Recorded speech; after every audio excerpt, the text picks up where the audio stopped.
खर्चून बघा. डिपूचे पोल खराब आहे तर चिरले तर धोकादायक आहे सगळं. कामगारांनी काम कसं करायचं? कामगार कसं काम करायचं? वायरिंग डेपोचं काम कसं काय करा? अडचणी काय आहेत या डिपोच्या? ते पोल बदलावे, हा पोल बदलावे की नाही ते या डिपोच्या अडचणी काय आहेत? त्या डेपोची अडचण दोन्ही पोल एकदम वाकडे होऊन तुटाच्या घाईत आलेले खूप दिवसाचे जुने पोल आहेत. जसे डेपो घातले तेव्हाचे पोल आहे ते सगळं असं वाकडं होऊन असं पोल एकदम फुटून गेलेत. एवढं चांगलं आहे. असं शूटिंग काढा. लाईट चालू करायचं.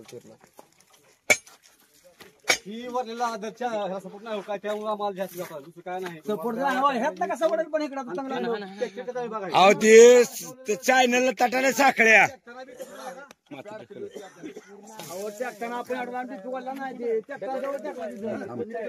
आम्ही वायर करून